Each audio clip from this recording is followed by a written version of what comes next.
सन 2017च्या सार्वत्रिक निवडणुकीमध्ये 15 वर्षे सत्तेवर असणाऱ्या राष्ट्रवादी काँग्रेसला पिंपरी चिंचवडकर नागरिकांनी सत्तेवरून पायउतार करून भारतीय जनता पक्षाला एक हाती सत्ता दिली।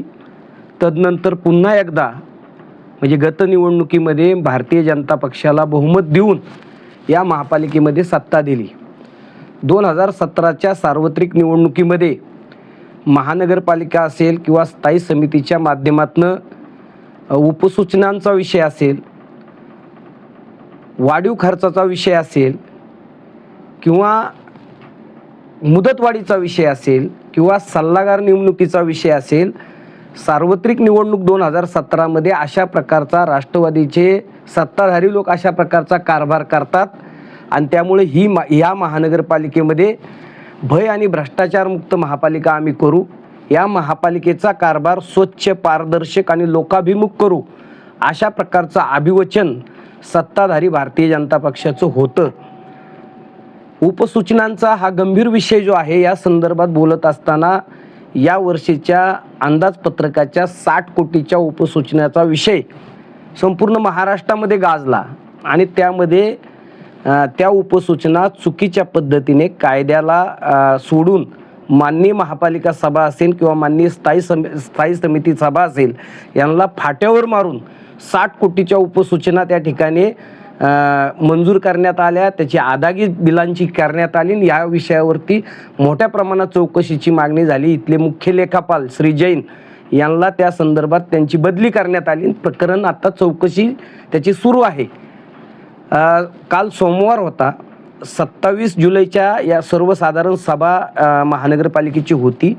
यामध्ये महानगरपालिकेमध्ये 128 सदस्यांचं हे सभागृह आहे आणि या सभागृहामध्ये वेगवेगळे विषयपत्रावरती असताना महानगरपालिकेच्या विषयपत्रावरती विषय न घेता उपसूचनांच्या माध्यमातून घुसाडाघुसडी करून त्याच्यामध्ये आर्थिक लेनदेन करून आर्थिक लाभ मिळवून या ठिकाणी अशा प्रकारच्या उपसूचना घुसडून मंजूर करण्यात आल्याचा गंभीर प्रकार सामोरे आलेला आहे। यामध्ये सगळ्यात गंभीर विषय आहे की महानगरपालिकेचे शहर अभियंता म्हणून ज्यांची नियुक्ती व्हायला हवी त्याचा विषय मागच्या 2 महिन्यापासून प्रलंबित असताना शहर अभियंता पदाचं 3 भागामध्ये विभाजन करून शहर अभियंता 1, शहर अभियंता 2 आणि शहर अभियंता 3 अशा प्रकारची उपसूचनेद्वारे या विषयाला मंजुरी करण्यात आलेली आहे। आणि त्यामध्ये शहर अभियंता 1 या पदावरती मुख्य अभियंता प्रमोद ओंबाशे यांचं नाव जाहीर करण्यात आलेलं आहे आणि शहर अभियंता 3 या ठिकाणी मनोज सेठिया यांचं नाव जाहीर झालेलं आहे आणि एक नाव त्याच्यामध्ये कुठलंही नाव डिक्लेअर केलेलं नाही।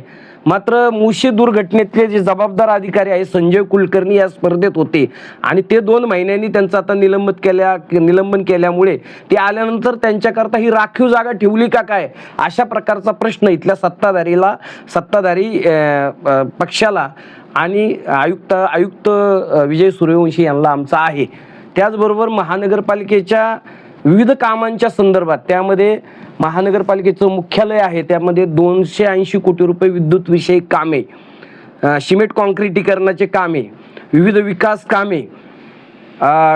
कामाच्या नावावरती जवळपास 1000 ते 1200 कोटी रुपयांपेक्षा अधिक रकमेच्या उपसूचना कालच्या सर्वसाधारण सभेमध्ये महानगरपालिकेच्या सभेमध्ये विषयपत्रामध्ये घुसडून त्याला मंजुरी देण्यात आलेली आहे। संबंधित सत्ताधारी पक्षाच्या नगरसेवकांनी त्या संपूर्ण उपसूचना वाचण्याची तस्ती देखील घेतली नाही। त्यांना विरोधी पक्षातले ज्येष्ठ नगरसेवक योगेश बहल यांनी या उपसूचना कायद्याप्रमाणे वाचल्या पाहिजे अशा प्रकारची मागणी केलेली असताना सत्तेचा जो काही माज त्यांनी दाखवलेला आहे किंवा सत्तेमध्ये प्रचंड बहुमत, पाशवी बहुमताचा वापर करून हा विषय पुढे रेटून नेण्याचा प्रयत्न केला। कुठलीही उपसूचना वाचली नाही आणि जवळपास 1000 ते 1200 कोटीपेक्षा अधिक रकमेच्या उपसूचना या ठिकाणी काल त्यांनी मंजूर केलेल्या आहेत। खरं तर अशा प्रकारच्या उपसूचना देत असताना विकास कामाच्या संदर्भात, कामांच्या संदर्भात शेकडो कोटीच्या विषय मंजूर करत असताना ते रितसर नगर सचिव विभागाच्या माध्यमातून विषयपत्रावर ते विषय आले पाहिजेत, त्याचे डॉकेट तयार झालं पाहिजे, त्यावरती सांगोपांग चर्चा झाली पाहिजेत, त्याचे योग्य असे इस्टिमेट बनवून ते विषय समोर सर्वसाधारण सभेच्या आणि स्थायी समितीच्या समोर आले पाहिजेत. मात्र तसं न करता अधिकारी, जे प्रशासनातले अधिकारी आहेत, ते नगर सदस्यांना अशा प्रकारचे सुपीक त्यांच्या डोक्यातनं कल्पना काढून अशा प्रकारचे विषय सामोरे आणतात. त्याचं योग्य असं इस्टिमेट तयार केलं जात नाही. उपसूचनाच्या माध्यमातून अशा प्रकारच्या उपसूचना स्टँडिंग कमिटीच्या सभेमध्ये, महानगरपालिकेच्या सर्वसाधारण सभेमध्ये अशा प्रकारच्या त्या घोषणायच्या, त्याला मंजुरी द्यायची आणि त्याची अंमलबजावणी करायची आणि करदात्या नागरिकांच्या तिजोरीवरती दिवसा ढवळ्या दरोडे घालायचे. कायद्यात कागदाला कागद जोडून, कागदी घोडे नाचून ते कायद्यात बसून करदात्या नागरिकांच्या तिजोरीवरती दरोडे घालायचे. अशा प्रकारचा कारभार कालच्या सर्वसाधारण सभेमधून महानगरपालिकेच्या सत्ताधारी पक्षाच्या लोकांनी केलेला आहे. या सगळ्या निर्णयाचा आम्ही तीव्र शब्दामध्ये निषेध व्यक्त करत आहोत. या संदर्भात माननीय महापौर, माननीय आयुक्त, सत्ताधारी पक्षाचे पक्षनेते आणि सभापती यांनी पुनर्विचार करावा.